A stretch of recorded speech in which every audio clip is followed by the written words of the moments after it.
Hello दोस्तों, स्वागत है आप सभी का अपना यूट्यूब चैनल आरके मैथ्स में।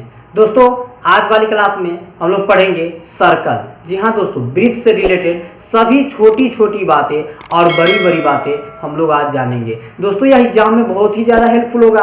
आपसे बस एक ही रिक्वेस्ट है, यदि आपको बेसिक से पूरा वृत्त के बारे में जानना है तो आप ये वीडियो को शुरू से अंत तक जरूर देखिएगा। ठीक है दोस्तों, तो शुरू करते हैं वृत्त। तो दोस्तों, सबसे पहले जानेंगे वृत्त कहते किसको है। नहीं तो इसका परिभाषा मैं लिख दिया हूं, एक फिक्स्ड बिंदु से, फिक्स्ड मतलब दोस्तों नियत बिंदु से समान दूरी पर स्थित बिंदुओं के समूह को वृत्त कहते हैं। जी हाँ, एक नियत बिंदु से समान दूरी पर स्थित बिंदुओं के समूह को क्या कहते हैं दोस्तों? वृत्त कहते हैं। जैसे देखिएगा दोस्तों, ये मैं एक क्या बना दिया, वृत्त बना दिया। ये क्या बना दिया, मैं एक वृत्त बना दिया दोस्तों, यह वृत्त है। और इसका ये जो होता है दोस्तों, ये बीच में ओ पॉइंट जो दिए है इसको केंद्र बोलते हैं। इसको क्या बोलते हैं दोस्तों? केंद्र बोलते हैं इसको। और यहाँ पे दोस्तों ये जो वृत्त है, ये वृत्त के पूरे घेरा, वृत्त का पूरे घेरा, ये क्या कहलाएगा दोस्तों? परिधि कहलाएगा। वृत्त के जो पूरा घेरा होता है ये क्या कहलाता है दोस्तों? परिधि कहलाता है। उसके बाद दोस्तों, अगर कोई वृत्त को दो बराबर भागों में डिवाइड करे, मतलब जो सबसे लंबा वाला, ये क्या होता है दोस्तों? जीवा होता है, कॉर्ड होता है। जो सबसे लंबा कॉर्ड होगा, जो सेंटर से, केंद्र से होकर गुजरे, इसको व्यास बोलते हैं, मतलब डी बोलते हैं। जो केंद्र से होकर गुजरे वह क्या कहलाता है दोस्तों? व्यास कहलाता है। समझ गए? अब बात करते हैं हम लोग जीवा का। तो दोस्तों ये क्या हो गया? जीवा हो गया। इसको कॉर्ड बोलते हैं। जीवा मन है तो आप ऐसे दे दीजिए, ऐसे दे दीजिए, ऐसे दे दीजिए, मतलब कहीं भी वृत्त के परिधि को दो निश्चित पॉइंट पर जो कांटे इंटरसेक्ट करे, दो निश्चित पॉइंट ले, वही क्या कहलाता है दोस्तों?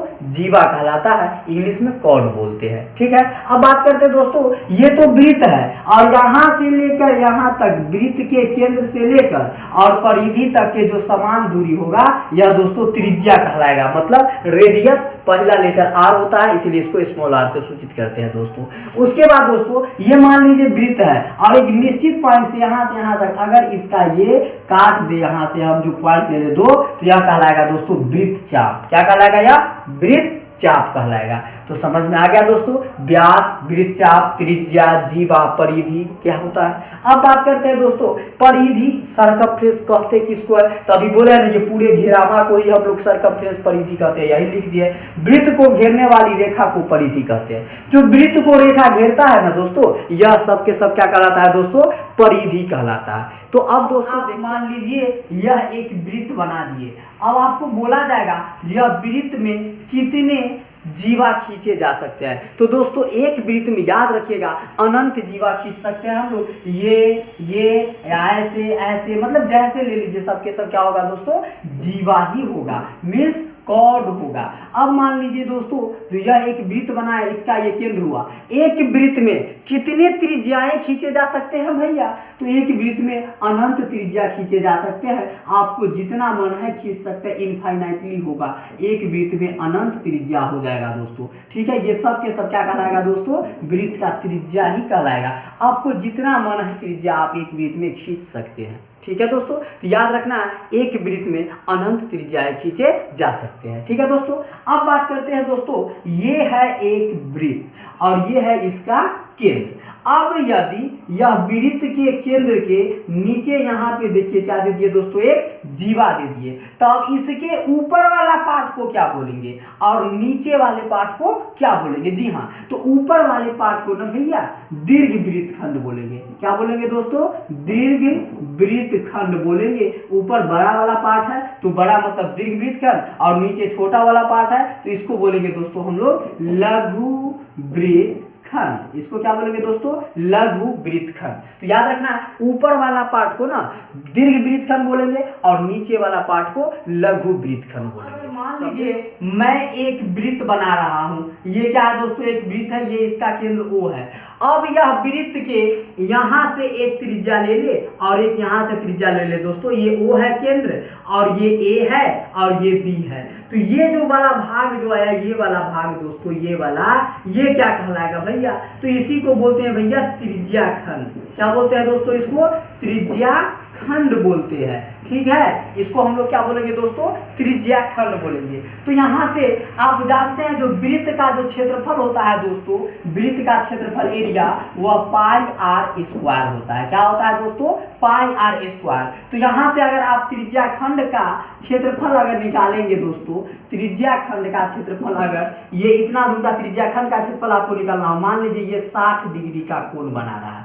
ये त्रिज्या खंड कितने डिग्री का कोण बना रहा है दोस्तों, 60 डिग्री का। और वृत्त का क्षेत्रफल पाई आर स्क्वायर होता है, लेकिन त्रिज्या खंड का क्षेत्रफल अब क्या होगा, तो पाई आर स्क्वायर तो होता है ही दोस्तों। और ये त्रिज्या खंड कितने डिग्री का बना रहा है, 60 डिग्री का। तो ऊपर में लिख देंगे 60 डिग्री मतलब क्या, थीटा बना रहा है ना भैया, और बट्टा में 360 डिग्री से डिवाइड कर दें। क्यों, तो वृत्त का क्षेत्रफल पाई आर स्क्वायर और इतना दूर ये थीटा 60 डिग्री, तो थीटा अब बाई में टोटल अगर भैया ये केंद्र पर सेंटर पर मैं अगर घूमता हूं तो कितना डिग्री का कोण बनता है, 360 डिग्री का कोण। एक वृत्त के पूरे परिधि जो है ये 360 डिग्री का कोण बनाता है, तो इसीलिए बाई में कर देंगे 360 डिग्री। मतलब कहने का हुआ जो त्रिज्या खंड का क्षेत्रफल पाई आर स्क्वायर थीटा बटा 360 डिग्री हो गया दोस्तों। ये रेडीमेड फॉर्मूला हो गया, इसको आप लोग ध्यान में रखेंगे। क्या हो गया दोस्तों, ये रेडीमेड फॉर्मूला हो गया भैया, त्रिज्या खंड का क्षेत्रफल पाई आर स्क्वायर थीटा बटा 360 डिग्री। कैसे हुआ आप लोग जान गए, और इसी को बोलेंगे दोस्तों हम लोग त्रिज्या खंड। इसमें जितना डिग्री 60 बना, हो सकता है 90 डिग्री बने, 80 डिग्री, 30 डिग्री, 50 डिग्री, सब के सब क्या कहलाएगा दोस्तों, थीटा कहलाएगा। और टोटल 360 डिग्री होता है, इसीलिए 360 डिग्री से क्या किए, डिवाइड कर दिए। तो समझ गए दोस्तों, तो ये था त्रिज्या खंड का फॉर्मूला। उसका क्या होता है ये देखते हैं। तो ये क्या है दोस्तों, यह एक वृत्त है। क्या है, यह वृत्त है, और इसका ये केंद्र है आपको ओ, मीन्स यह इसका क्या है दोस्तों, सेंटर है। अब दोस्तों इसके परिधि की बात करते हैं, तो वृत्त की परिधि मीन्स सरकमफ्रेंस, इंग्लिश में बोलते हैं 2 पाई आर होता है। अगर आपको ये वृत्त के पूरे परिधि पूछे तो 2 पाई आर, लेकिन दोस्तों जब 2 पाई आर देगा, इसको और थोड़ा सुंदर हम लोग बना सकते हैं। जो 2 इंटू पाई का मान आप लोग जानते हैं 22/7 होता है इंटू आर। जब इसी को लेंगे तो 22 दूनी 44/7 गुने आर। मतलब वृत्त के परिधि अगर आपसे पूछे तो डायरेक्ट कहेंगे 44/7 गुने आर है दोस्तों। समझ में आ गया।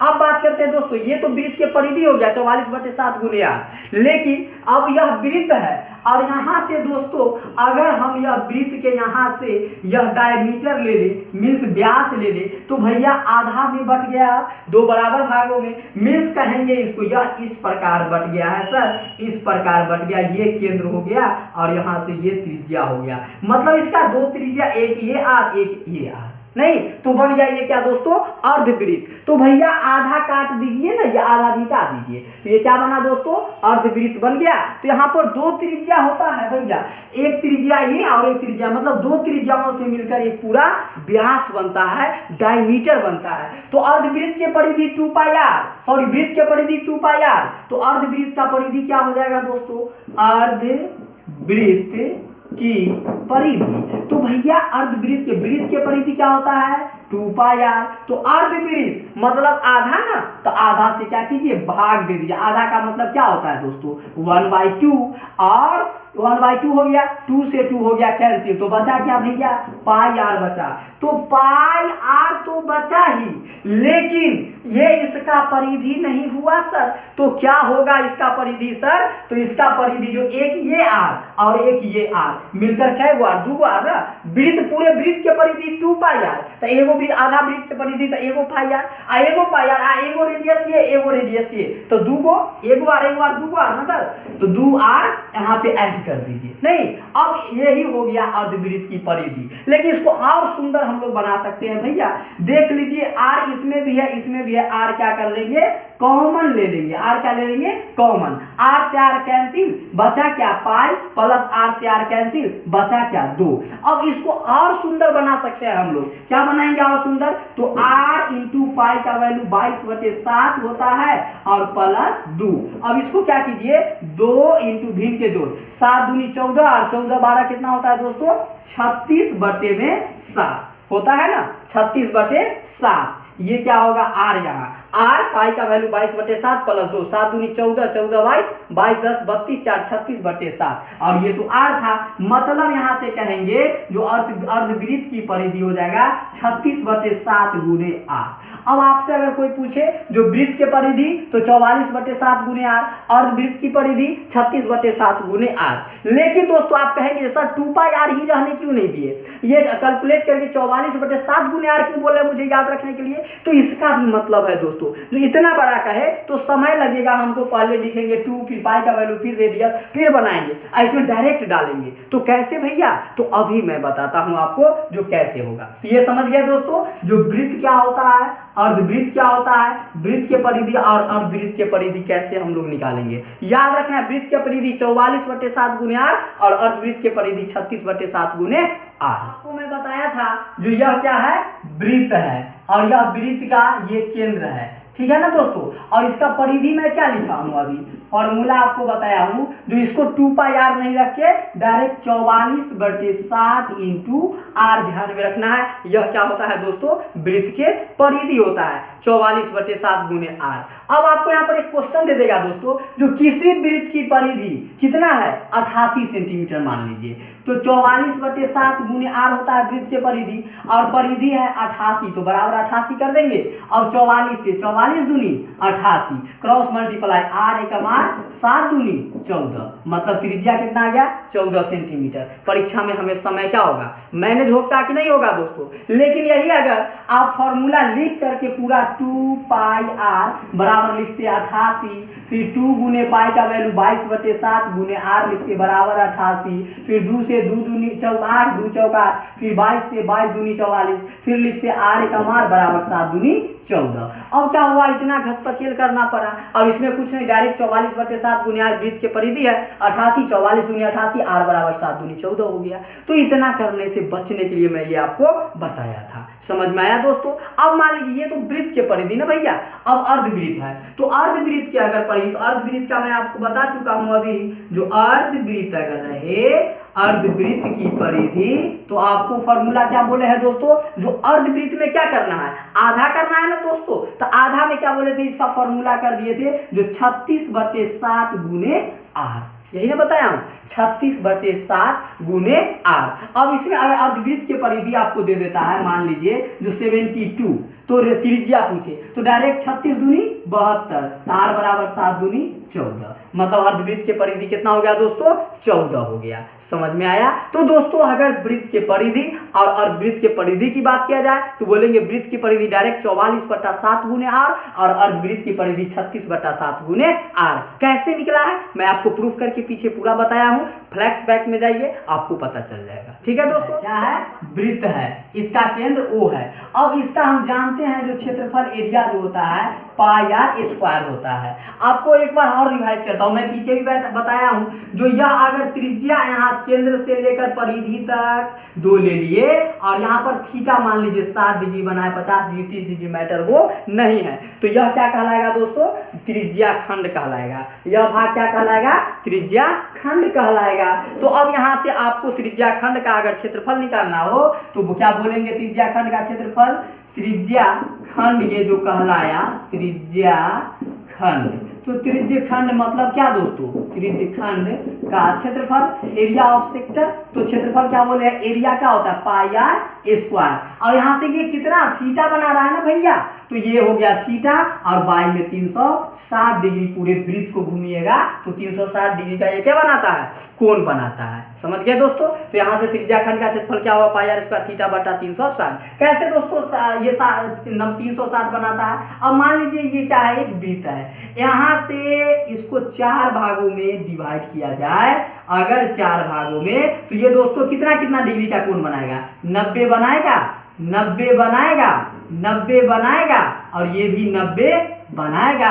तो भैया 90 दूना 180 और 9 तिया 27 9 चौक 36 360 डिग्री नहीं हो गया। तो इसीलिए यह क्या कहलाया जो यह 4 सेक्टर में बट जाता है। ठीक है, तो यह 4 सेक्टर में बटता है तो इसको बोला जाता है यहाँ से अब यहाँ तक अगर आपको कहा जाए तो ये क्या हो जाएगा यहाँ से यहाँ तक, इसको ही बोलते हैं हम लोग वृत्तचाप। ठीक है दोस्तों, क्या बोलते हैं, वृत्त चाप। और ये 90 डिग्री में बांटा और ये सेक्टर में बांट दिया, नहीं मतलब त्रिज्या खंड में बांट दिया। तो त्रिज्या खंड का क्षेत्रफल पाई आर स्क्वायर थीटा बटा में 360 डिग्री हो गया। समझ गए दोस्तों। अब यहाँ से बात करते हैं हम, ये तो त्रिज्या खंड हुआ, अब इसके परिधि की बात जो पीछे किए हैं उस पर थोड़ा सा चर्चा डिटेल में और करेंगे दोस्तों। यह वृत्त है, इसको बोले हम कितना, 4 भागों में हम लोग बांटते हैं। वो कैसे बांटते हैं, तो बोले थे 90 डिग्री 90 डिग्री 90 डिग्री और 90 डिग्री का ये कोण बनाता है। तो भैया कोण क्या होता है इसका, थीटा और बट्टे में 360 डिग्री बोले हैं ना जी,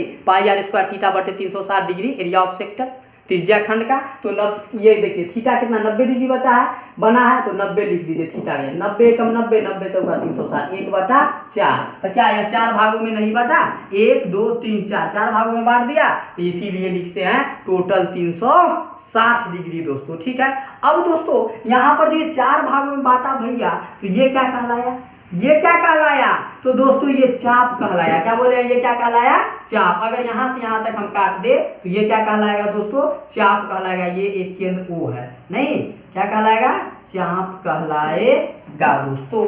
ये क्या कहलाएगा, चाप। तो भैया अब आपको चाप के भी लंबाई आपसे पूछेगा, तो देखिएगा दोस्तों, चाप की जब आपसे लंबाई पूछेगा तो क्या होगा, तो चाप की लंबाई बराबर दोस्तों फॉर्मूला अपनाएंगे, जो यह तो भैया पूरे ये क्या है, परिधि को काटता है ना, तो वृत्त की परिधि होता है 2 पाई आर, और 2 पाई आर वृत्त के परिधि, और चाप का यहाँ थीटा बनाया ना दोस्तों, तो थीटा बट्टे में 360 डिग्री, यही हो गया वृत्त के चाप की लंबाई।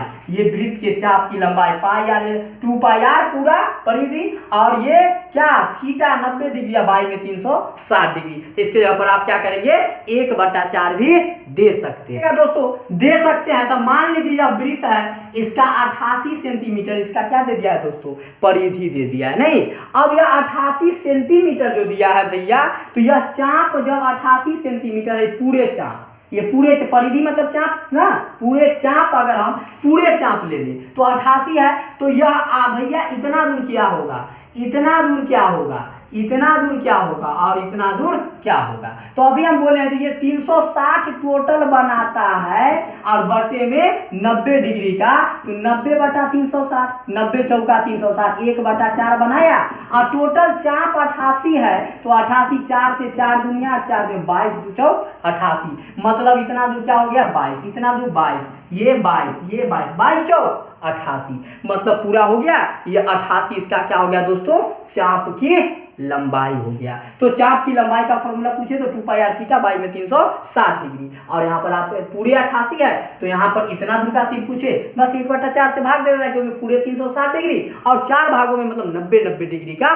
कोण बनाता है। ठीक है दोस्तों, अब जितना मैं लिखाया हूँ और पढ़ाया हूँ अभी, इससे रिलेटेड जो कुछ तथ्य है वो मैं लिख के आपको अभी बता रहा हूँ। त्रिज्या के बारे में जानते हैं, रेडियस का परिभाषा, मैं तो ये सब आपको समझा बता चुका हूँ, लेकिन सबका परिभाषा डिफिनेशन लिख दिया हूँ ताकि आप लोग याद कर ले इसे और ध्यान में रखिए।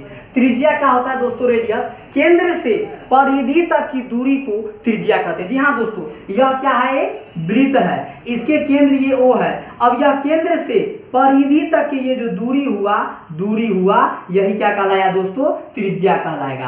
केंद्र से परिधि तक की दूरी को त्रिज्या कहते हैं, याद रखिएगा। फिर एक वृत्त में कितने त्रिज्याएं होती है भैया, ऑब्जेक्टिव एमसीक्यू नहीं, तो एक वृत्त में अनंत त्रिज्याएं हो सकती है, और सभी त्रिज्याएं आपस में समान होती है। अगर एक त्रिज्या 5 सेंटीमीटर का, तो उसमें जितना त्रिज्या अनंत होगा सबके सब 5 सेंटीमीटर का ही होगा, समझे।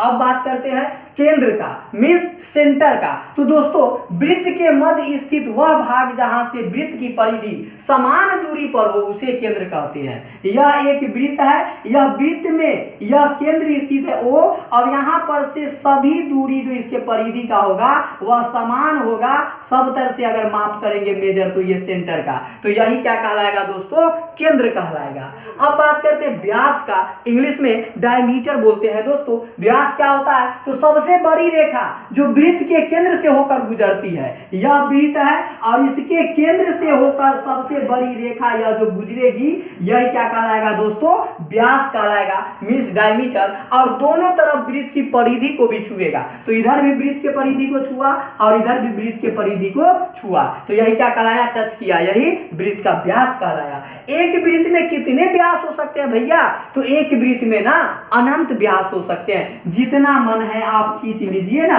सबके सब व्यास ही कहलाएगा, इसीलिए एक वृत्त में अनंत व्यास हो सकते हैं। और एक बात याद रखना है, लेकिन सबके लंबाई क्या होगा, तो सबका लंबाई समान होगा। एक वृत्त में अनंत व्यास होंगे लेकिन सबका लंबाई जो होगा दोस्तों यह समान होगा, सबका लंबाई समान होगा, यही क्या कहलाया, व्यास कहलाया। समझ गया दोस्तों। बात करते हैं जीवा की, मीन्स कॉर्ड। देखिएगा वह रेखा जो दोनों तरफ परिधि से मिलती है लेकिन केंद्र से होकर नहीं गुजरती है उसे जीवा कहते हैं, कोड कहते हैं। जी हाँ दोस्तों, यह एक वृत्त है और यह इसका केंद्र है। अब वह रेखा जो दोनों तरफ परिधि से मिलती है, मिल रही है, अब मन है तो यहाँ पे भी आप मिला दीजिए, मिल रही है, यहाँ पे भी मिला दीजिए, मिल रही है, यहाँ पे भी मिला दीजिए, मिल रही है, लेकिन सेंटर से, केंद्र से होकर नहीं गुजरती हो, तब यह क्या कहलाएगा दोस्तों, जीवा कहलाएगा, मीन्स कॉर्ड कहलाएगा।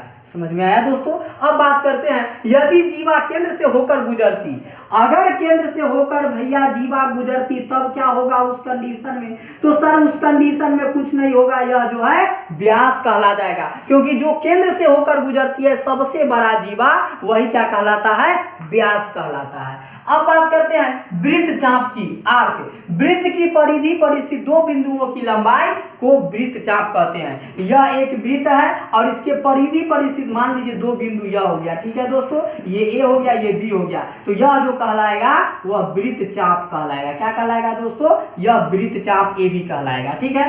अब बात करते हैं वृत्त चाप को लेके वक्र में हो, देखिए वक्र में मतलब टेढ़ा हो, यहाँ से यहाँ तक टेढ़ा हो, यहाँ से यहाँ लेके टेढ़ा हो, नहीं। अब व्यास डी, डायमीटर डायरेक्ट निकालना, फॉर्मूला क्या होता है, 2 × r। व्यास बराबर क्या होता है, 2 × r, परिधि सर्कमफ्रेंस होता है दोस्तों 2πr और क्षेत्रफल होता है πr²। जहां जहां दोस्तों, जहां r को क्या बोलते हैं, तो r को बोलते हैं दोस्तों रेडियस। क्या बोलते हैं, रेडियस। हिंदी में बोलते हैं इसी को हम लोग त्रिज्या बोलते हैं। समझ में आया दोस्तों। तो ये था त्रिज्या खंड मीन सेक्टर। दोस्तों यह एक क्या बनाए, वृत्त बनाए और यह OX और OY समान लंबाई का त्रिज्या लिए और ये जो भाग हुआ यही क्या कहलाया, त्रिज्या खंड कहलाया। तो XOY क्या हो गया, त्रिज्या खंड। त्रिज्या खंड का क्षेत्रफल πr² θ/360 डिग्री। अब बात करते हैं चाप की लंबाई। तो इसमें चाप कौन होगा दोस्तों, तो ये X और Y इतना जो ये काट लिए, यही क्या कहलाएगा दोस्तों, चाप कहलाएगा। क्या कहलाएगा, ये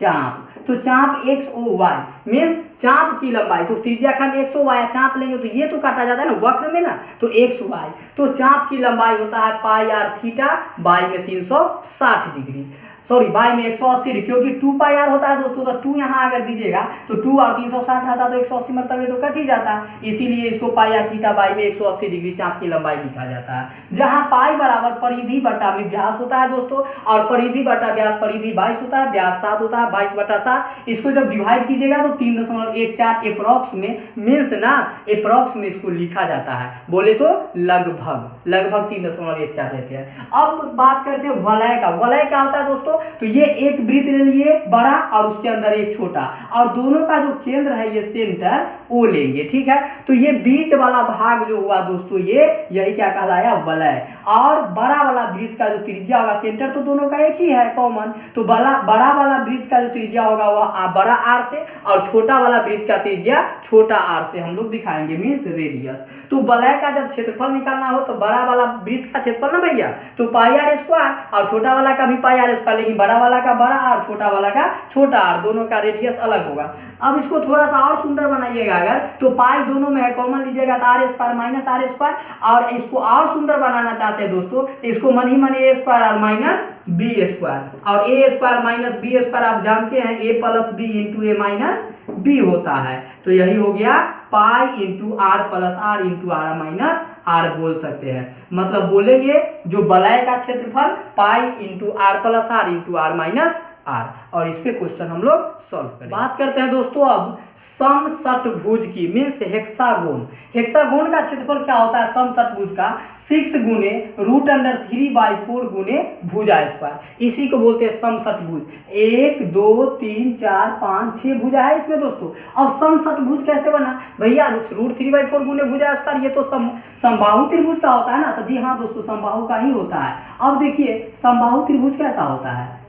ऐसा होता है जिसका तीनों भुजा क्या हो दोस्तों? बराबर हो। अगर मान लीजिए ये ए है तो ये भी ए, ये भी ए, तो इसका क्षेत्रफल √3/4 गुने भुजा स्क्वायर, तो एक है तब ना, और इसमें 6 है तो 6 का 6 गुने √3/4 गुने भुजा स्क्वायर। जी हाँ दोस्तों, इसमें क्या होगा? 6 समबाहु त्रिभुज बनेगा। कैसे? तो बना के आप देख लीजिए। इससे इसको मिला दीजिए, इसको इससे मिला दीजिए, इसको इससे मिला दीजिए। अब ये सब आपस में बराबर है, ये ए तो ये भी ए, ये भी ए, ये भी ए, ये भी ए, ये भी ए, ये भी ए, ये भी ए, ये भी, ये भी, ये भी, ये भी। तो अब ये बना समबाहु त्रिभुज, समबाहु त्रिभुज। तो ये भी समबाहु त्रिभुज। ऐसे दोस्तों सब बन रहा है, 1 2 3 4 5 6, तो 6 बन रहा है समबाहु त्रिभुज। इसीलिए समषटभुज का क्षेत्रफल 6 गुने √3/4 गुने भुजा स्क्वायर हो गया। बात करते हैं इसका परिमाप का। तो समबाहु त्रिभुज का परिमाप क्या होता है? सभी भुजाओं का योग, या सभी, या 3 गुने भुजा। यहाँ 6 3 साइड आता है, यहाँ 6 साइड है तो 6 गुने भुजा, 1 2 3 4 5 6 साइड, तो 6 गुने भुजा इसका परिमाप।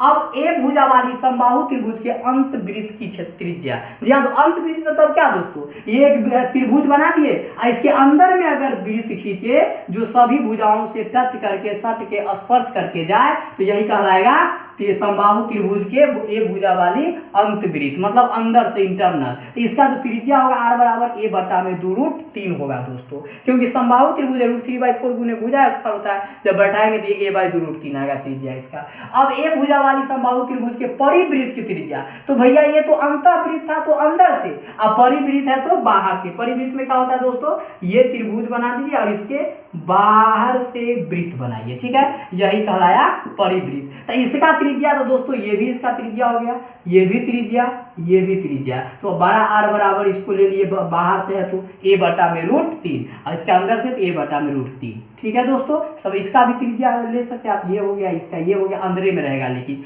क्योंकि ये परिवृत्त है तो पूरा टच किया सब शीर्ष बिंदु। ये अंदर से है तो अंदर वृत्त के अंदर ही टच करेगा, ना कि उस पे। समझ गया दोस्तों? तो ये था परिवृत्त, अंतःवृत्त और समषटभुज। देखते हैं, तो देखिए दोस्तों, इसको भी मैं लिख दिया हूं। त्रिभुज के तीनों कोनों के अर्थक एक ही बिंदु पर मिलते हैं और यह बिंदु अंतः केंद्र कहलाता है। अगर त्रिभुज के तीनों कोनों के अर्थक एक ही बिंदु पर मिलेंगे तो यह बिंदु क्या कहलाएंगे? अंतः केंद्र कहलाएंगे। और इस बिंदु को केंद्र मानकर खींचा गया वृत्त त्रिभुज की तीनों भुजाओं को छूता है तथा वह अंतःवृत्त कहलाता है। दोस्तों ये क्या हो गया आपको? एक ये वृत्त हो गया, ठीक है, और इसके अंदर में क्या कर दिया आपको? एक त्रिभुज बना दिए, इसका ये सेंटर हो गया, एक ये वृत्त हुआ, और इसके बाहर से अगर त्रिभुज बना दिए दोस्तों, ये बाहर से, तो यही अभी बताया पीछे, इसको अंतःवृत्त है, इसको परिवृत्त बोलते हैं। कैसे इसको? अब देखिएगा नेक्स्ट पॉइंट, त्रिभुज के भुजाओं को लंब अर्धक एक ही बिंदु पर मिलते हैं और यह बिंदु केंद्रक कहलाता है। इस बिंदु को केंद्र मानकर खींचा गया वृत्त के तीनों शीर्षों से होकर गुजरता है तथा परिवृत्त कहलाता है। मतलब त्रिभुज के इससे और इससे और इससे तीनों से जो गुजरेगा और मिलकर के यहाँ पर जो तीनों आके केंद्र से इंटरसेक्ट करेगा, यही क्या कहलाएगा दोस्तों? केंद्रक कहलाएगा। मतलब यही केंद्रक को क्या बोलते हैं हम लोग? परिकेंद्र बोलते हैं। क्या बोलते हैं? परिकेंद्र। और इसको बोलते हैं दोस्तों अंतः केंद्र। इसको क्या बोलते हैं? अंतः केंद्र, जो ये अंदर में बना। समझ गए ना दोस्तों? तो बाहर से ये था इसीलिए परिकेंद्र, अंदर से था इसीलिए इसको अंतः केंद्र। समझ में आया? तो दोस्तों आज मैं ये वृत्त का जो सर्कल था इसका पूरा छोटी छोटी जानकारी आपको दिया। जब नेक्स्ट वीडियो में मिलेंगे तो कुछ क्वेश्चन से आपको रूबरू कराएंगे और उसके बाद मिसलेनियस क्वेश्चन इस पर बताएंगे कि कैसे आपके कॉम्पिटिटिव एग्जाम में पूछे जाते हैं और आपके अगर स्कूल में कॉलेज में पढ़ते हैं तो उसमें भी कैसे हेल्पफुल होते हैं। ठीक है दोस्तों, तो आई होप, उम्मीद कर रहे हैं कि आप लोग को समझ में आया होगा, और अगर समझ में आ गया होगा तो लाइक और कमेंट करके मेरे को जरूर बताइएगा। और जो व्यक्ति यह पहला बार मेरा वीडियो देख रहा है वह चैनल को प्लीज़ सब्सक्राइब कर दीजिएगा। मिलते हैं नेक्स्ट वीडियो में, तब तक के लिए बाय, टेक केयर, जय माता दी।